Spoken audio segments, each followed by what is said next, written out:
Well, this is my attempt at a review at a very interesting pay-per-view called WWE Bad Blood. And we had our three lovely hosts, Bianca Belair, Jade Cargill, and Naomi, the big three, opening the show, getting you pumped up for what was to come. Atlanta, welcome to Bad Blood. And then Naomi, and it's our job to make sure we get you hyped for Hell in a Cell. I was like, oh, it's cute, but it was a little unnecessary. But I ain't even going to hate. I love to see my chocolate sisters, my girls. I love to see them together because for whatever reason they don't wrestle. At least Naomi wrestles. The other two, they kind of just chill. You know, they parlay or whatever. So I ain't mad about that. So let's just go ahead and move on. After we got that introduction, we got the Hell in the Cell match. Like I said, to open. Okay? It's going to open. Which ain't a bad spot. I don't know why everybody tripping. Anyway, let's get into it. Drew McIntyre, I don't know who taught him how to blade, but he bladed a little bit too much because he was drenched, dripping, gushing blood. Ain't no way that little toolbox busted him wide open like a damn fire hydrant of blood, just dripping and guts and CM Punk bleeding. CM Punk bled normal. Drew McIntyre bled to where I think he was a little bit dizzy. It's coming out his brains, the blood. The match was fine. It gave me what I needed in terms of the Hell in a Cell. You all got your color. The folks that have that bloodlust and everything. I do hate that Drew McIntyre lost because I don't understand.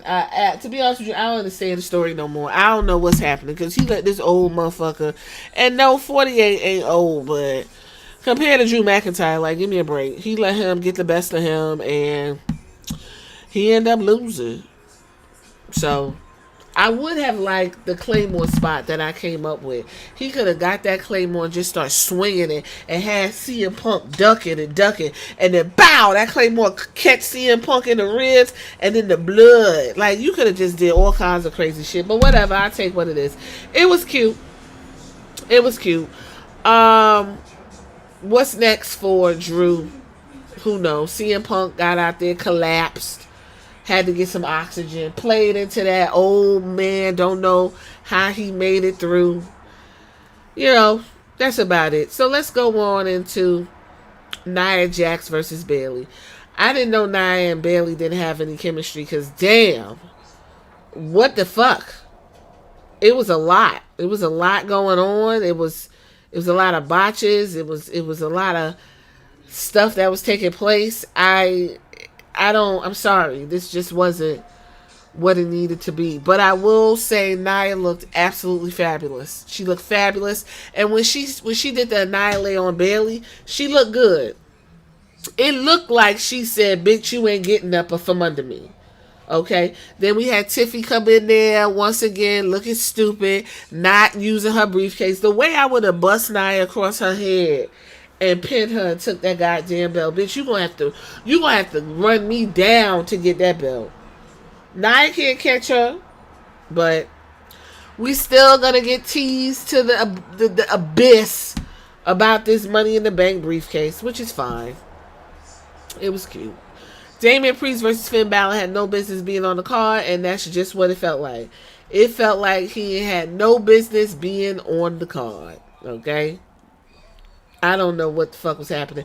At some point, Carlito and McDonough came out, and then Finn Balor started jumping in Damian Priest's guts, jumping on his back, jumped on his head, and somehow Finn still got caught by the throat and got taken south of heaven, straight down to the mat. What's next for Finn Balor? Because he's not as tough as he talks. I guess. I don't think it should have been on the card, but whatever. Triple H brought his ass and his thumbs out there because, you know, you can't have a pay-per-view without triple thumbs showing his fucking face. Because he got to get some type of adulations. His balls gotta vibrate. Okay? So he comes out, and I'm like, all right, we finna get something. We finna get something here. I hope it's a championship for the ladies. Get these women something to do. No, I saw Crown Jewel up under the damn thing that was on top, and I said, here we go. So then Triple H, all right, everybody, you ready for what I got to tell you? And everybody was like, yeah, what is it? Crown Jewel, they want their own belt because we paying billions of dollars, and then we got to give them what they want, or somebody going to end up in a damn oil drum melting. Y'all know how Saudi Arabia does it. Okay, so a big ass belt with a lot of diamonds, and it was green. And essentially what's going to happen is no titles on the line. Champion versus champion of respective brands will fight, and we'll get a definitive winner every year at Crown Jewel. So right now we got Liv Morgan versus Nia Jax, Gunther versus Cody Rhodes. Absolutely ridiculous and stupid. Just so Saudi Arabia could feel very important. This is specifically for the kingdom. They paying a lot of money and they want to feel important. So while Triple H was in the ring rolling his hips, Gunther came out and was like, hey man, that's cute or whatever. That belt's going to be mine. It's cute. But I just wanted to say that Goldberg was in the ring, and I just wanted to let Goldberg know that he old and washed, and I don't give a fuck about nothing he talking about. Goldberg was like, I'm sitting next to my son. You ain't gonna call me wash. So he went ahead and tried to get into the ring. And then Sami Zayn came and attacked Gunther. And then Goldberg looked in the camera and said, you next, boy. So we can firmly guess that at some point Goldberg is going to get his last match that he bitched and moaned about for months with somebody in the WWE. But as of right now, Gunther is supposed to wrestle Cody Rhodes unless something crazy happens, and we know that's not gonna happen. Anyway, whatever, it was stupid. I don't care. I was looking for a women's champion and championship or something for the ladies to do, and it was just fucking stupid, and I'm tired of it. Women's Championship, Liv Morgan, Rhea Ripley, Dominic in a shark cage. First of all, the cage wasn't locked. So I noticed that the first time. I didn't understand the whole point. Unless Dominic Mysterio was going to fall out that cage and land on his fucking side and get impaled and have some blood coming out, it was no reason for him to be in a shark cage. None. At one point, he fell out the cage, was hanging down. Rhea Ripley goes over. First of all, she had the match won. She goes over to the ref and says, can I get a few minutes? Let me get about a minute. The ref was like, okay, stop the fucking match. Just so she could go over there and proceed to beat Dominic with a kendo stick. And then all of a sudden, the bell rang and some lady was standing there in leather pants. And I'm sitting there like, what the fuck is this? And that lady was Raquel Rodriguez. And everybody was like, oh. And then Raquel was confused as to what to do because she done put Liv Morgan on top of Rhea Ripley as if there was going to be a count. And then she tried to pick Liv Morgan up. And then it was just a bunch of dumb, wild, convoluted, stupid shit. And just solidifies the fact that this whole feud is fucking dumb. And I don't want to see it no more. Then we go into the main event. The main event. Okay? Jacob Fatu, Solo Sikoa, Cody Rhodes, Roman Reigns. Cody Rhodes comes out to a band, Pine Bluff. Okay? I actually shared their rendition of Cody Rhodes' song, which I took down because YouTube. And so I guess they were going to go ahead and usher Cody Rhodes in with music. That didn't go right. Everything was off, out of key, and stupid. They had to cue Cody's music more than once, so the audience was like, whoa, wait, whoa. So we couldn't do our woes. And he's in the ring with Jacob Fatu and Solo Sikoa, which essentially lets you know how WWE feels about him. So Roman comes out. There's a full Philharmonic orchestra that is not playing the music. The woman in the beginning, it's not even hitting the drums.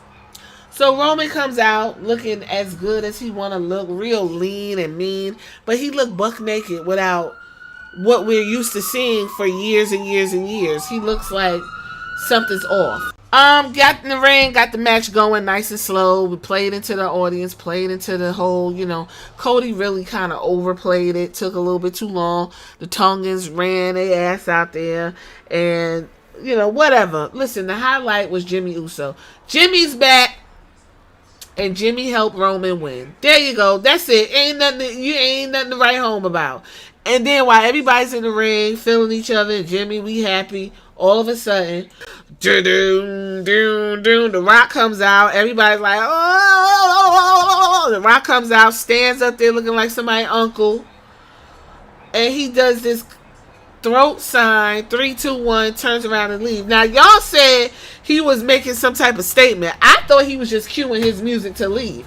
Because after that, The Rock went ahead and cut a promo on the internet where he cussing, he high-fiving some dudes in the back, told the one dude if he had a sister, he would hook him up. I was confused because I said The Rock got about 32 sisters because his daddy was a Rolling Stone, but I guess he don't recognize them black folks. Are we shocked? Of course not. And that's Bad Blood. There you go. That's it. We got to see a lot of stars. If you are into hip hop, Metro Boomin was back there with the host, and then Chelsea Green came and Metro Boomin told her she stink, and then the host, everybody's like, you stink, and then Jay was back there and he yeet, and apparently Cody Rhodes got his ass whooped by, what's his fucking name? Barrel Body. Damn. Kevin Owens. So I guess on Raw at some point we're going to figure out what went on with that. Anyway, next pay-per-view is Crown Jewel on November 2nd. That's it. That's the Bad Blood review. I don't know what to tell you. It was a shit sandwich. It had the buns were nice and soft and glazed and ready for your enjoyment, but the middle of it was a bunch of bullshit.